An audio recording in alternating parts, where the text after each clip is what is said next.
Hello and welcome to Under Our Noses.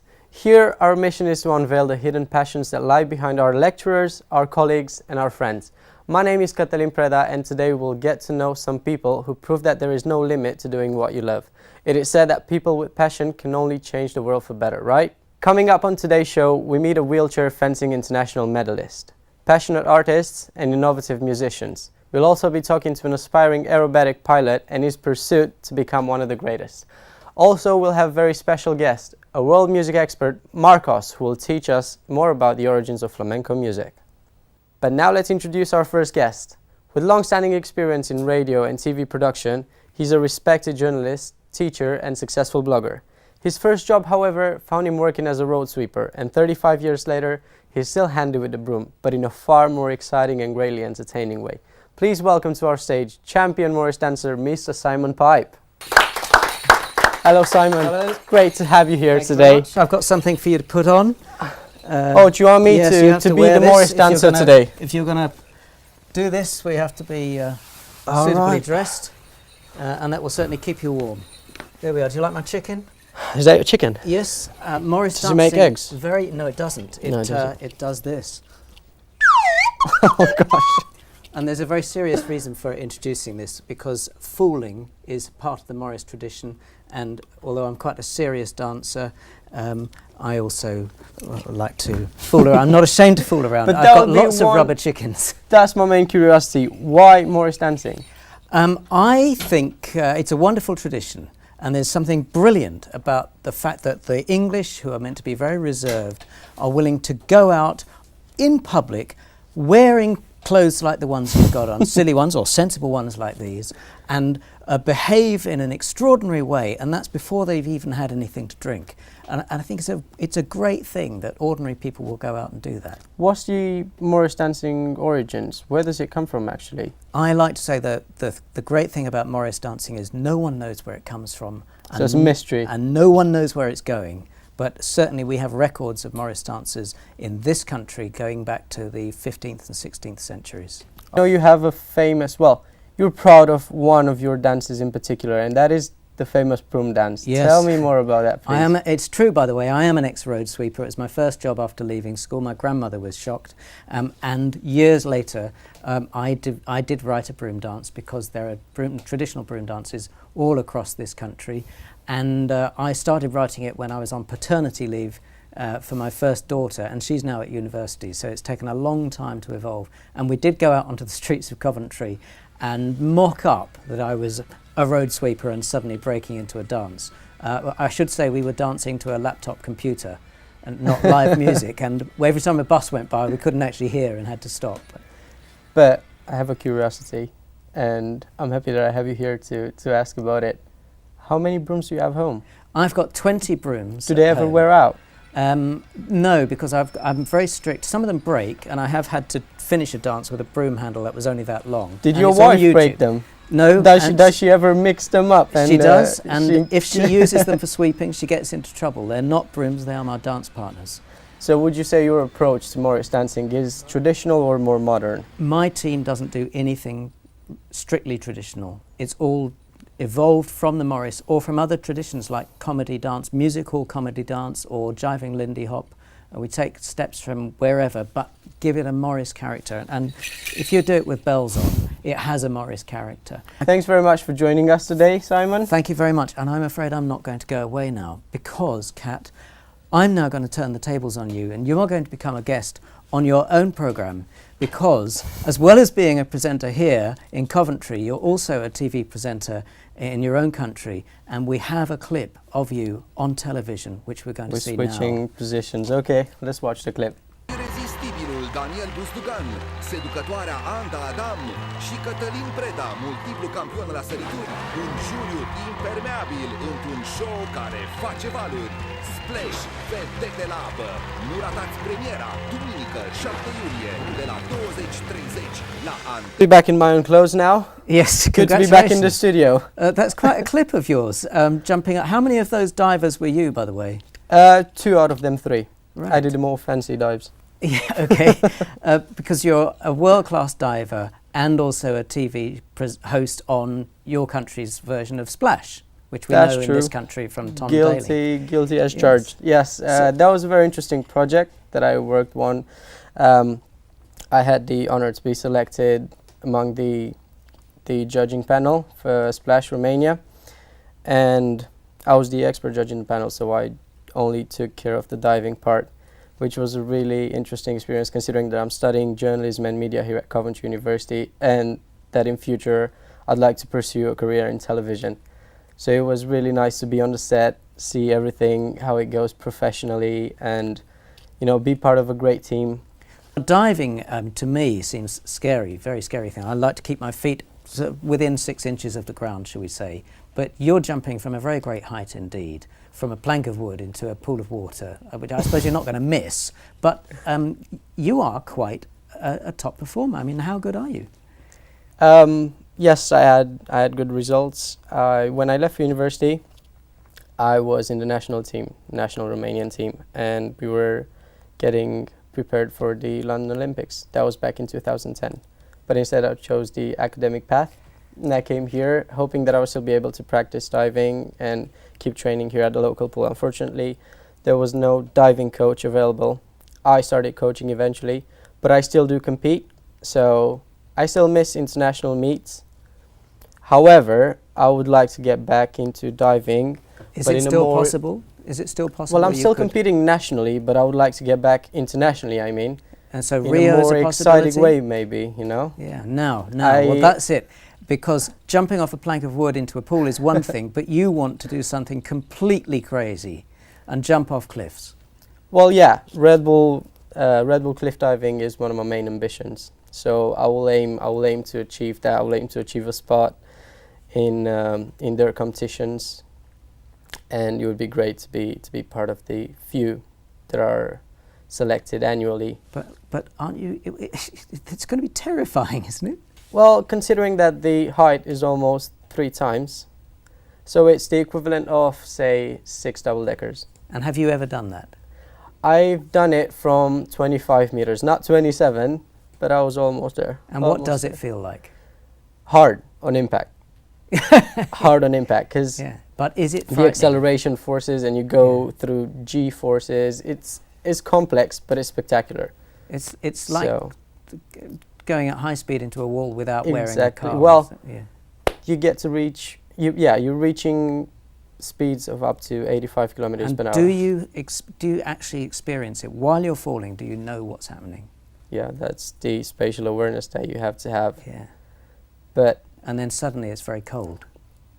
It is, because you're jumping in the ocean most of the time. I suggest that Morris dancing is a much, much better way of spending your time. Well, I'll try Morris dancing, but until that point, I won't try. Please stay tuned with us. Still to come, we've got Coventry University lecturer Paul Adkins talking about his band Rock Bottom, and an aspiring aerobatic pilot tells us what it's like not to have his feet firmly on the ground. Earlier on, I met with respected academic Adrian Palka, who introduced me to the unique sounds of an extraordinary instrument, the steel cello. An international performer and musical innovator, it was a privilege to catch up with him whilst he was in Coventry.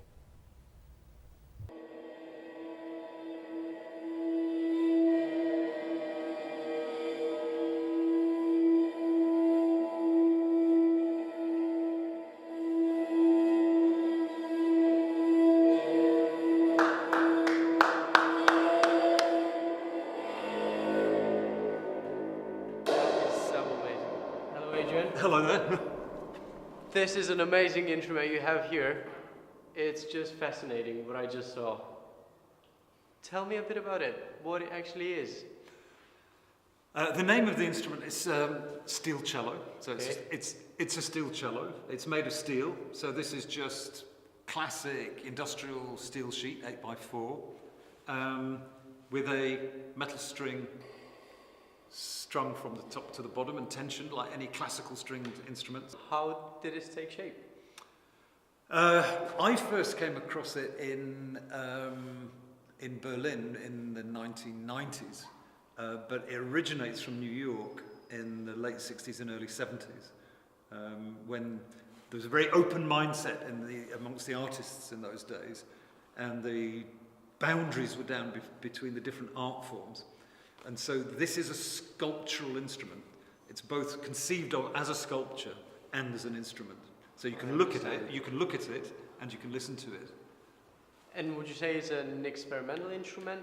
Or Oh, definitely. It's now taking a more broader approach, like people embrace it? I think it's still experimental. I mean, It's experimental. it emerged out of experiments.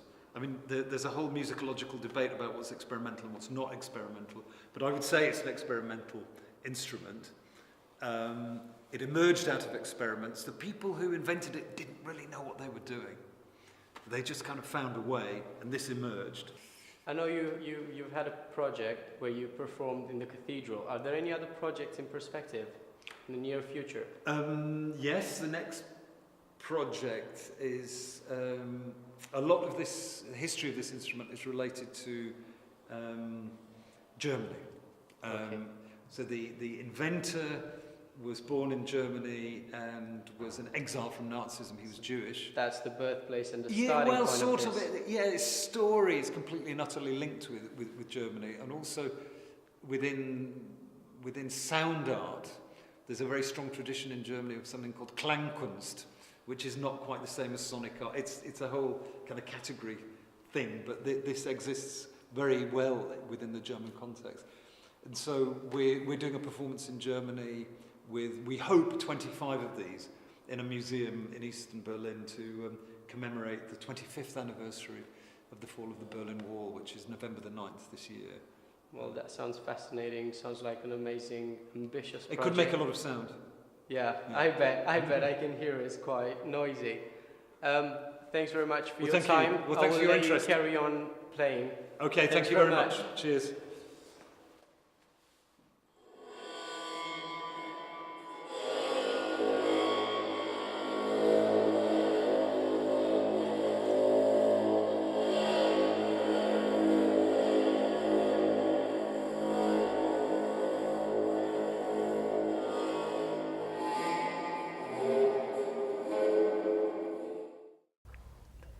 In 2008 Beijing Paralympics, Great Britain fielded just one athlete in wheelchair fencing. 4 years later, the sport has seen a significant growth as 7 GB fencers competed in London.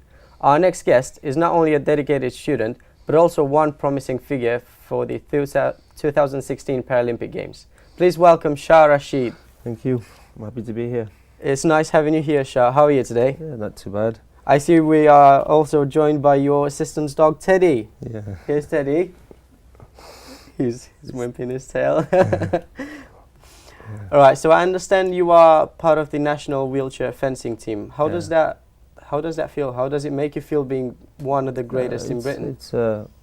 It's a good feeling. I worked hard to get there, but it's an honour to wear the tracksuit and represent GB at international competitions. That sounds fantastic. But what would you say are the essential qualities to succeed in the sport? What skills do you have to focus on? But mainly love for the sport, and dedication. I'm willing to put in the hard work, but definitely love for the sport. So it's very time consuming, I understand, and exhausting, because you might be going through some really intense training as you'll be leaving for an international competition soon. We'll get back to that later. But I also understand you besides being a successful athlete, you're also a hard-working student here at Coventry University. You are studying rehabilitation engineering, right? Yeah. How do you manage to split between the two? Because they both are time-consuming, right? Yeah, I just cut everything else out, really. You just finished your course this year? Yep, just finished my course. And where do you see your career going? Where do you see the next steps would be in terms of academics? Yeah, I have a year placement with the NHS, so I'm looking forward to that, just to get more experience within the industry or the subject that I've studied.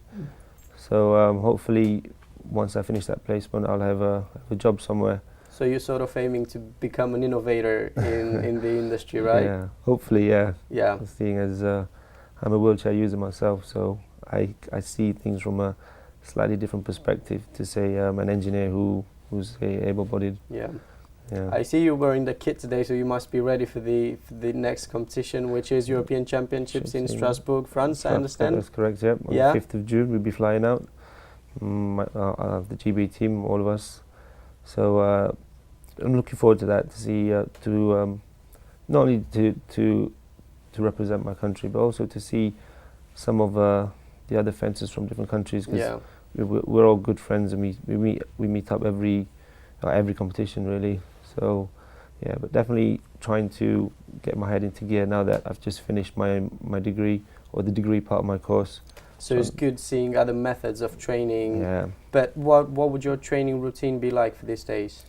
Oh, right now, to the run up to the Europeans, almost every day, all weekend. So it's the only thing that you pretty much focus on. Now, yeah, and also trying to get my my physical reflexes back into gear, because I had some time off when I was doing my dissertation, but also trying to get back into that the zone, you know, that exactly. focus, that zone. Stay focused and go till the end. I understand you're also a World Cup medalist. Yeah. Yeah. Would you be aiming for a medal again? Hopefully, here at Europeans. Hopefully, yes, a medal. Well, wishing you the best of luck in the competition. Thanks for joining us today. You're welcome. Well, we'll look forward to hear from how you did in competition. Brilliant. Thanks very much. My next guest spends his day sharing his extensive sound knowledge with Coventry University media students. But out of hours, he's part of Leicester Tigers Rugby Club's resident band, Rock Bottom, with an impressive catalogue of rock and roll covers made up of everything from classic Queen to the modern sound of Snow Patrol. Please give a warm welcome to Paul Adkins. Hello, Paul. Thanks for joining us today. You're welcome. How are you? Oh, I see you brought a collection of this. I knew you were a producer before, but I wasn't expecting to see such a big stack of CDs. Bit of a selection off the shelf of stuff. Got all sorts of other stuff as well. Sort of cassettes. I'm pretty sure you left all the vinyls back home. Too heavy. Heavy. So, tell me a bit about your production career, because now you're a sound guru at Coventry University. Everyone loves you around. Everyone wants your help. But before, you used to be a producer. You used to run your own business. You used to run your production studio, yeah? Tell me a bit about that. I got set my own recording studio up, and started off doing radio ads and doing adverts for all over the country, and then progressed into doing bands as well, because that was my sort of mainstay, my real sort of forte. And we did lots of indie bands, Spaceman 3 and Spiritualised and all those sort of early indie bands. So among the most famous, what would you say you worked with? Well, Spaceman 3 and Spiritualised are the main ones that sort of spun off from that. Yeah. And other bands from the same company was Chapter House and a few others in there. And along your journey as a producer, I'm pretty sure you encountered some funny characters. What would you say was the most difficult to work with? Definitely Spaceman 3 when they came towards the end, when they were all fighting with each other and trying to break bases over each other's heads and stuff like that. And you were just splitting them? Yeah, we actually, I had an engineer working with me, and at one point we had to have one band in at one time, another band in another. We used to swap the equipment round after they'd left, and mark the floor where they'd left the lot, so that the other lot didn't know that they were in. So, nightmare. And then what was your next steps? Well, after I got fed up with all the fighting, I had a bit of a break from there. I had various other businesses running, and then I got invited to join a covers band, and I went and sat in on a session for that, and it was totally different to what I'd done in the past. Interesting, sort of trying other styles of music and sort of learning other people's techniques instead of my own. And 16 years later, we're still going as a band. And now playing with Rock Bottom. How does that go? How can you manage to practice with them and still be around university? You just do it. I'm out with them tonight and at the weekend. So we're out most weekends, gigging. So when I come in on Monday and I'm tired, and I've got students that have had a good weekend's sleep that are still tired. But you managed to juggle well between the two jobs. Yeah. But as a favourite performance, what would you say was the biggest venue, maybe? Oh, biggest venue when Tigers played at the Millennium Stadium, and we went along and we did 2 hours before the game, 3 hours after the game, and then we packed the kit up, and that was at the stadium. Then we packed the kit up and went to the Players' Hotel and did an evening gig that same day. So Yeah. it was a really 24-hour gig. Was that your favourite performance, would you say? Your most exciting? The biggest crowd that you can play for, sort of in Millennium Stadium, isn't it? And when would your next gig be? This weekend. Excellent. I'm looking forward to see you live. Hopefully I'll manage to come to your next performance, if not this weekend. But thanks for joining us today. Thank you, Paul. Still to come, stay tuned for an exclusive interview with flamenco guitarist Marcos, followed by a live performance in our studio. Don't go anywhere. Our next guest comes all the way from Romania. Since the age of 16, he fell in love with soaring the limitless sky. Now, at 22, he's part of the junior national team, training to become a successful name in the world of aerobatic flying. For an aerospace engineering student and someone whose heart belongs high in the sky, he has a steady walk around campus. He would have walked into our studio today if he wasn't away for a training camp. But even though he's not here with us in person, he's joining us on FaceTime. Please give a warm welcome to Alexandre Paru. Hello, Alex. Hi, Kat. How are you? Yeah, I'm good, thanks. It's nice to have you on our program. Thanks for joining us, although we couldn't have you in person here. No, thank you for having me. Well, I see you have lovely weather in Romania.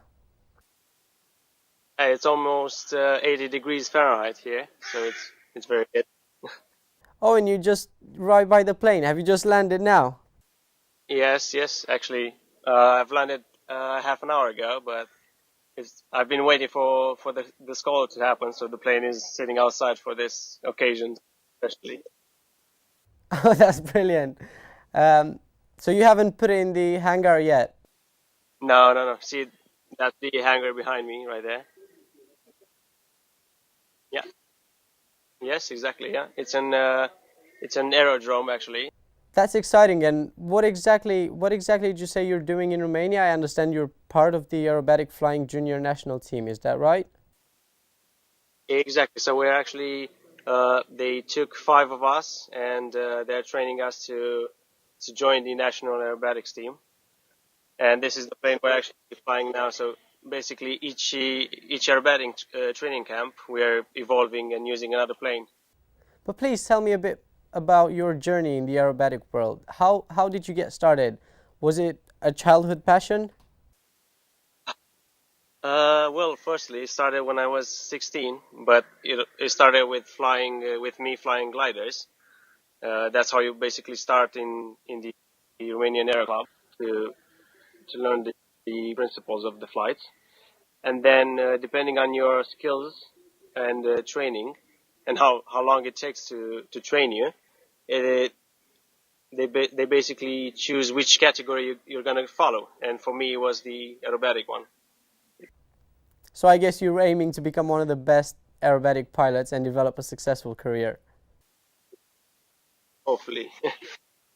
Hopefully, yeah. In a couple of years, we'll have to see. Yeah, I'm sure you're a pretty confident guy and everything will work out as you planned. But I'm curious, how has your experience as an aerospace engineering student here at Coventry University contributed to your lifetime goal? The study period of Coventry University was a very good improving of the background knowledge that you also need to fly, not just as an engineer. So the choice was very good to have the international experience over at Coventry University. Well, Alex, thanks very much for taking the time to talk to us today. We wish you the best of luck and take care in your future career. Enjoy your time in Romania. No worries. Thank you very much. See you, Alex. Thank you very much. Cheers. Nice set. Yeah, bye-bye. Our final guest on the show is an award-winning broadcast journalist, producer and publisher. But his success is not only limited to the world of journalism, as he is also an accomplished world music expert and flamenco guitarist. And with his amazing talent, he's been right under our noses, as he's also a lecturer at Coventry University. Please everyone, welcome to our stage, Marcos! Marcos, thanks very much for joining us today. It's Great a pleasure to be here. having you on the spot. How are you? How do you feel? Yeah, I'm feeling good. Got some new programs coming up on my radio program, Global Echo, so I'm feeling good. So exciting stuff. Very excited, yeah. Just done some That's very great. interesting interviews, yeah. I see you brought your guitar with us. My lady, my very Your old lady. Well, it's good because we're going to focus on her and on your amazing talent in the flamenco world. So, I know there's a gypsy festival coming up that will be here organized in Coventry, which is your contribution. Is that correct? Can you tell me? Yeah, a bit more I about mean, it? I've been wanting to do something like this for a long time. But the amazing thing is, I've met a dancer who's working as a researcher in performing arts, Rosa Maria. We got together, she's a gypsy, and we decided we could put on an amazing festival. So it's going to be in October, and there's going to be performances, obviously, of flamenco, singing and dancing and guitar playing, workshops, a film every day, some very interesting films, and I'll be talking about the difficulty of the gypsy people in Spain under Franco, what happened. It's an area that historians are very nervous to talk about. It'll be very interesting because it will show people what flamenco really is. Most people don't understand anything about flamenco. They actually think flamenco comes from Spain, from Andalusia, when in fact it comes from India, and the gypsy people came from India and brought it to Andalusia, and over the last 300 years it's developed into what we know today. Indeed, it's gonna be amazing. And I cannot help noticing that you are actually very passionate about flamenco. Tell me, what does it mean to you personally? How did you start? I know you started at quite a young age. Yeah. You started playing guitar when you were 13, am I right? Much younger than that, but yeah. Professionally. Oh, professionally, yeah. Yes. Yeah, I became a professional when I was 13, yeah. Excellent. Yeah, I mean, there's a cliche in flamenco. People say it's a way of life. And in a way, it is a way of life because you don't really do it because you want to perform. That's a very secondary thing. It's part of the way you operate. So I lead a very kind of crazy life, you know. So if you came to my house, the whole house is kind of a shrine to a great flamenco artist who died in 1992. And then usually on the laptop will be a flamenco program. So we live it all the time, every day. So far, I know you have released a few albums, and you even published a book on flamenco. Is that right? It's funny actually you talk about that because I was going, you know, the web is an amazing thing. So I looked on the web the other day with a student upstairs. I said, let's see if we can find Flamenco Horizons, which is a record I made a very long time ago. And there it popped up. Somebody in the States was trying to get $50 for it. So yeah, my book was that was a labour of love. That was about the guy Camarón, who's that's what my house is like a shrine to. Yeah. So if you ever come to my house, you'll go, wow, you know. I've never seen anything like this. So in the house is everything to do with this man. He was obviously a gypsy from the forge, from the making the iron, who became such a big symbol that when he died, 100,000 people gathered into this tiny cemetery. Really. Yeah, and it was like, and ever since then, he's become bigger every year. Yeah, and his tattoo that he had on his hand has become another important symbol that we have in the gypsy culture. But where do you see the future of flamenco? How do you see it evolving, or it would stay the same? Yeah, that's great, because the sad thing is we've just lost the greatest person after Camarón, Paco de Lucía, the guitarist. He died of a heart attack in February, and the papers in Spain and the journalists have said flamenco is now an orphan because it's lost its father. Because is that true? Do you agree with that? It is true, yeah. It's a very difficult situation because there is nobody naturally that can move into this position to replace Paco. So flamenco, although it's still evolving every day, and Paco is still alive in the hands of all the young guitarists in every village, it is in a difficult situation because it has lost one of its greatest artists, and it will struggle. I understand. Well, Marcos, it was nice having you on the set. Thanks very much for joining us today. Thank you for joining us on this inspiring journey. Today we have proved that amazing people are living right under our noses, and we have discovered that fascinating stories. I would like to thank all our guests for sharing their stories with us, and to you for watching. I will leave you with Marcos to delight us with his amazing flamenco guitar. I will see you next time. Bye bye.